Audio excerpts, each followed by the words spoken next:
Fish on! Look at that, little crappie. Hi, I'm Scott Rogers with the Arizona Game and Fish.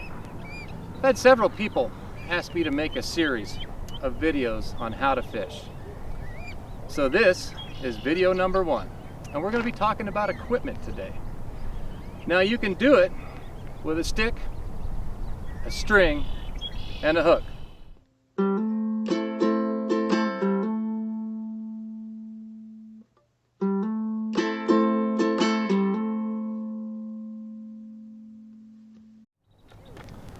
Now you can fish with a stick and a string and a piece of corn, but there's a lot of advantages to modern equipment. Most rods these days are built out of composites. They're like a spring, and that allows you to play fish without breaking your line, and it allows you to cast small objects long distances. They also have reels on them which hold line, which means you can reel in lures and plugs and sometimes streamers and flies, and it gives them action. In other words, it makes that bait or that lure have action like a fish through the water. Reels also have drag, so if you get a big fish on the line, it pulls this drag instead of breaking your line. So now we'll talk about the types of gear that might be best for your first fishing gear.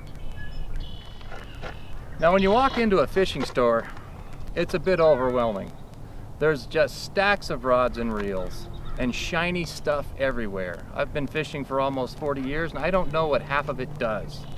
You've got things like big pike lures and spoons and flies, of course hooks and sinkers, bobbers and baits. There's an assortment of rods and reels, from fly fishing, bait casters, and 2 types of spinning gear. There's closed-faced spinning gear that looks like this. It's got a cover on the front of it. The line comes out of the front, and there is a mechanism inside that winds the line around a spool. Then there is open-faced spinning gear. Again, you've got a mechanism that lines the line around the spool. Now, for your first fishing rod, I would suggest something that's about 6 feet long. It's what they call a medium action, although it doesn't really matter that much for the first rod you have. I also suggest that you get a 2-piece rod. Otherwise, when you buy it and walk out to your car, you're going to be a little disappointed when you try to shove it into the back seat. So many of these rods break into 2 pieces. Those are far more convenient. I suggest a closed-faced spinning reel for your first reel. They're relatively tough, they're fairly dependable, and the release mechanism uses your thumb, so they're easy to learn to use.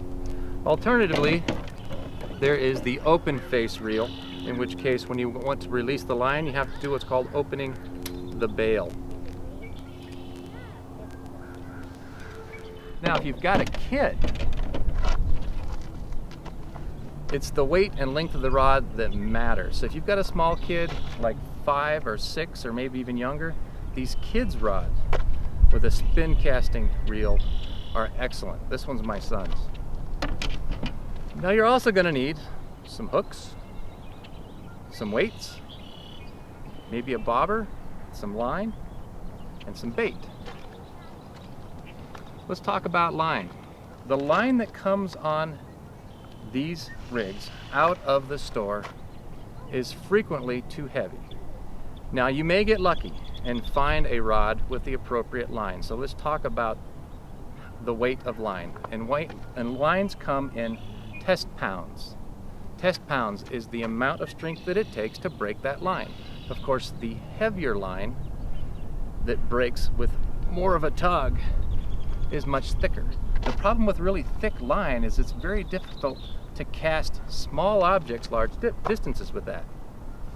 Another problem with thick line is when it's attached to your hook. When a fish comes up to grab that hook, sometimes it feels that line. Now, for fishing for things like sunfish, crappie, or maybe even channel catfish, I suggest something around 8-pound line. Now hooks, that also depends on what you're fishing for. The larger the fish, needs a larger hook. A great place to start is with about a size 8 hook. Bait's the easy one. Most of you have bait in your backyards. Worms in your garden make excellent bait. There's not many fish alive that can pass up on a worm. Another cheap type of bait is corn, kernel corn. And also, there are baits like this dough bait that you can find in your fishing stores.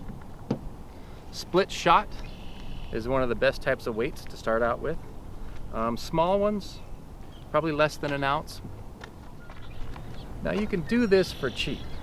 If you're fishing for trout, channel catfish, bluegill, crappie, like you have here in northern Arizona, or in many of your community lakes throughout the state of Arizona, you can find kits that have hook, line, and sinker, along with rod and reel. Now, if you get the trout kit, and you usually say that on it, it comes with the types of equipment that I just talked about. Well, thanks for listening. Remember to comment at huntandfish@azgfd. I check that email far more often than comments on YouTube. If you have any other suggestions for videos, please tell me. And stay tuned for the next in our series on how to fish. Thank you.